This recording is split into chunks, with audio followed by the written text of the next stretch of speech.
Welcome to another episode of the Florida Retirement Podcast. I'm Casey, and I am here with financial planning specialist Murrell Winter, founder of SWAN Retirement Strategies in Sarasota, and he is here to help you map out your road to retirement. SwanRetirementStrategies.com is where you can find us if you're ready to get that conversation started, or all the info you need.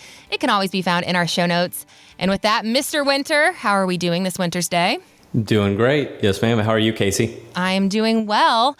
I want to talk to you, obviously, about retirement today, but something that all retirees need to be on the lookout for, and that's red flags, because, we know retirement, it's supposed to be your time to relax and enjoy life, but we also know that navigating that planning is a risky journey. So I want to get your thoughts today on 7 different red flags that retirees and future retirees should be on the lookout for, because at the end of the day, you want to protect your hard-earned savings, right? So, that's right. Murrell, let's start with number 1. Your financial advisor. What are some red flags that retirees should be on the lookout for when it comes to their advisor? Yep, absolutely. So the first red flag when it comes to financial advisors is that many of them out there, they think they know everything, and they're going to pressure you into doing something that you don't understand, right? They might say, hey, this, they're going to use complex concepts and topics and words and all this kind of stuff to where they might pressure you too much. And many people unfortunately give in. You need to stand firm and understand, hey, this is your hard-earned money, and that if you don't understand it, don't move forward. That's number 1. Number 2 is going to be, like I said, a lack of transparency, right? So if you are looking at the documents and you don't understand it, right, and you call them or text them and you ask for more clarification, and if they, even have any sense of not being fully engaged and helpful for you, then they're not the right fit. Don't worry about it. You want to work with someone that's going to hold your hand and make sure that you understand every step of the way, everything about the whole process. So that was number 2. Number 3, and what I find unfortunately too often, is that there's a lot of high cost mutual funds and variable annuities that are being pushed out there. So, many people, especially when they're younger, so 30s, 40s, maybe even 50s, there's a lot of these big brands out there that are going to say, hey, you're just a new client. We're going to put you into all these high cost mutual funds that pay us a big commission, and we get paid for as long as you're in them. And at the end of the day, it's transactional, right? That we don't care if you go somewhere else or do something, we already got paid, right? And so be cautious of high cost mutual funds. Ask if they're getting paid a commission. Ask if they have fees. What are all the details on those? And then also variable annuities. So annuities, you either love them or hate them. And, both parties have good pros and cons, right? So variable annuities are actually, in my opinion, one of the worst products out there, because annuity means that your money is being safe, right? Variable means that your money is going up and down. So if you get a variable annuity, just understand your money is not safe. You can have some big ups and big downs. So those are the 3 red flags when it comes to working with a financial advisor. Understand each of those and know that the power is in your court, right? You have the power at all time. One quick story that I like to say is back in 2022, there was a client that came to me, or a prospect at that time, that said, hey, this is my investment account. These are my investments that I have in here. Why is my account doing so poorly? And 2022 was a tough year in the markets, don't get me wrong. But I looked at that statement and I saw it was riddled with what are called penny stocks, meaning that they're super small companies that, if the market is doing poorly, those are tanking, right? And so I asked them, hey, what risk tolerance did you tell that advisor you are? And they said, hey, we told them that we're moderate, maybe moderate conservative, because we're going right into retirement. And so we don't know what we're truly invested in. Well, I had to break the bad news to him. And so that's another thing, is understand what you're invested in and ask your advisor, hey, what are these details? So those would be my 3 items for understanding red flags about financial advisors. All right. So those are everything that retirees need to be looking for when it comes to their advisor, red flags to keep an eye out for. Number 2 on my list, Murrell, is taxes, which is a huge factor for retirees. And honestly, if you aren't strategic, taxes could really change the trajectory of your entire retirement, right? So absolutely. Talk about some red flags when it comes to taxes and planning for retirees. It is one of the most expensive parts of people's lives, right? That's where a lot of people have most of their money going to throughout their life, is paying taxes. And so if you don't have a tax plan, you need to figure it out, and you have to have a good fiduciary financial advisor that's going to walk you through the concepts of understanding taxes, so then you are well knowledgeable and you retire with peace of mind. So when it comes to tax red flags or tax bombs that might happen, many people that work in normal corporate America, they retire with what's called a 401k plan. So if you retire with a 401k, most of that money, if not all that money, is pre-tax, meaning that when you retire or when you need to pull money from that, you're going to have to pay taxes every time that you pull money from it.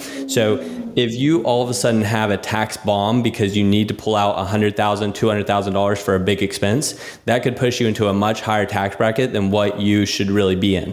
To me, that means that you should be doing what's called a Roth conversion strategy, to where every single year you understand, hey, this is my tax bracket. Can I convert some money from pre-tax to after-tax and stay in a lower tax bracket? That being said, if you don't do Roth conversions and something bad happens to you or you and your spouse and your children inherit this money, they have to pull this money out over a 10-year time period. And they might be in their highest earning years. So that might be a tax bomb for their life. So just be cognizant of those ideals. And, that's what we're here to do, is to really talk about those subjects. The number 2 red flag when it comes to taxes is something that's called a tax torpedo. So tax torpedo means that if you pull out too much money from a retirement account, all of a sudden that will cause Social Security to become significantly more taxable. So just keep that in mind. Social Security is a big income stream for many retirees. So they need to know that pulling from retirement accounts might be a huge punisher to their Social Security benefits. Got it. Okay. Moving right along down my list. Number 3, communication. We're taught from an early age money is taboo and something that you shouldn't talk about. And while I think that may ring true in some situations, when it comes to funding your retirement, communication is so, so important. So talk to me about who and what retirees should be communicating with and what about. Absolutely. And I'll expand that, not only retirees, but any married couple or any family in general. They need to talk about finance. Like I talked about in our first podcast, I think families talking about finance is what we all need to be doing here in the United States. So when it comes to a husband and wife communicating, actually the number 2 biggest stressor in a relationship is finance, right?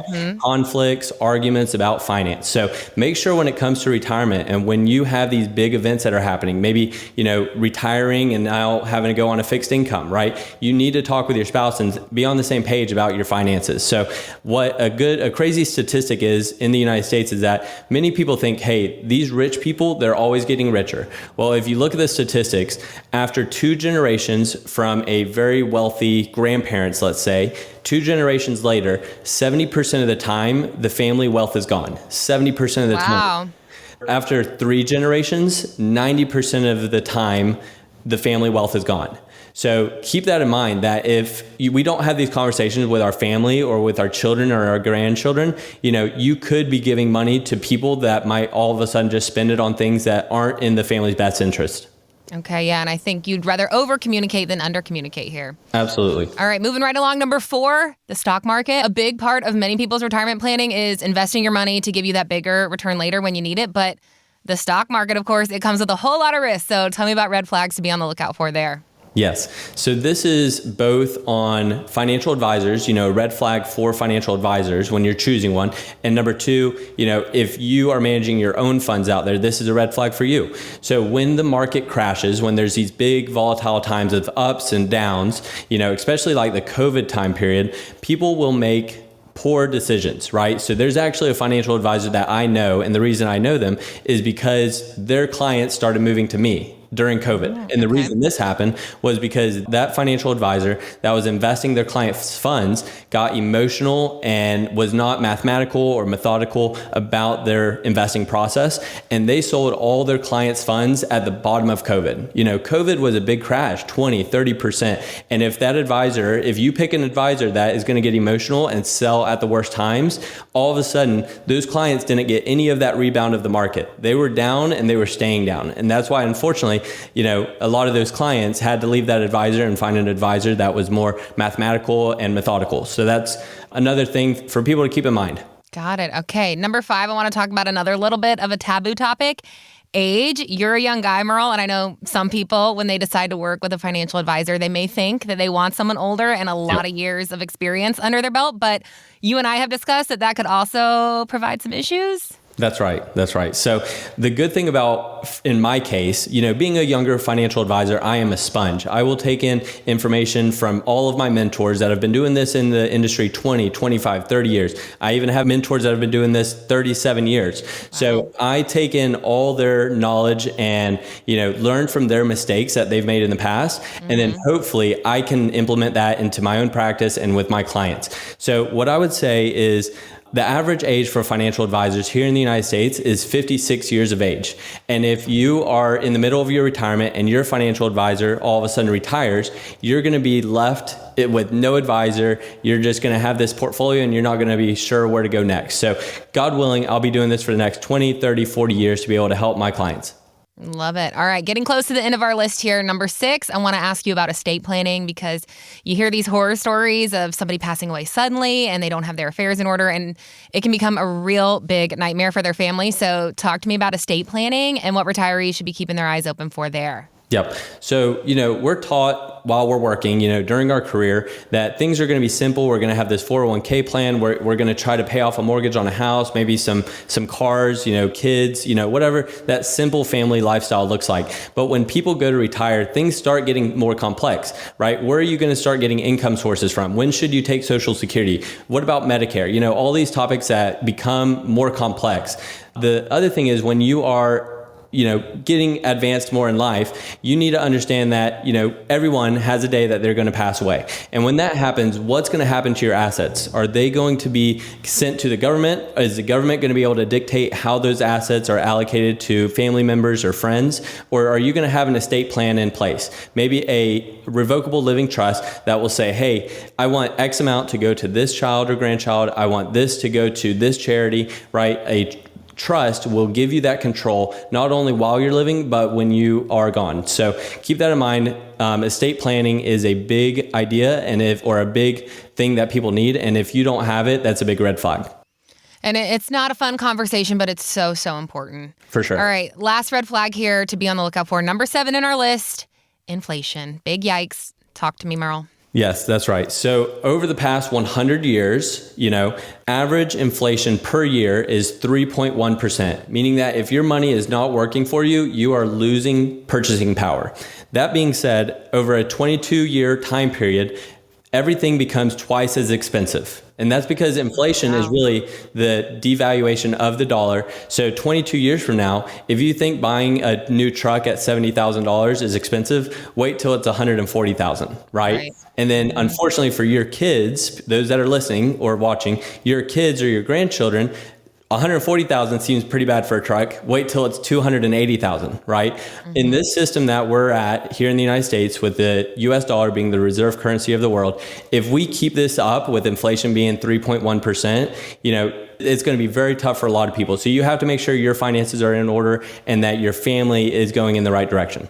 For sure. Scary stuff. But Murrell, this has been fantastic information on things that all retirees and future retirees, they got to be on the lookout for. So to our listener who's ready to get their retirement conversation started, what should they do? How can they get in touch with you and SWAN Retirement Strategies? Absolutely. So if you're watching this video or listening to the audio, you can go to the description below and find a link that's going to link to our calendar. That means that you can click that link, find a time that works for you, and schedule a meeting with myself or our team.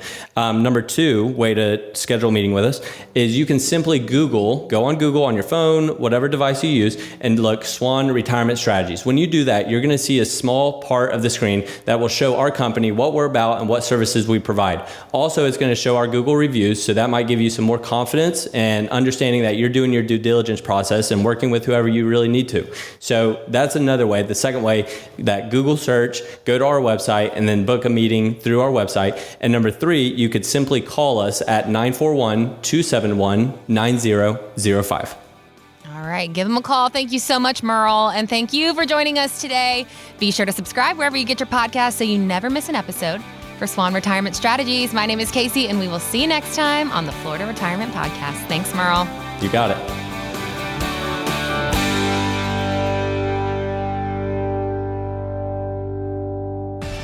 We are an independent financial services firm helping individuals create retirement strategies using a variety of financial and insurance products to custom suit their needs and objectives. Investment advisory services offered through Second Half Partners LLC and SEC registered investment advisor number 163454. Exposure to ideas and financial vehicles discussed should not be considered investment advice or recommendation to buy or sell any financial vehicle.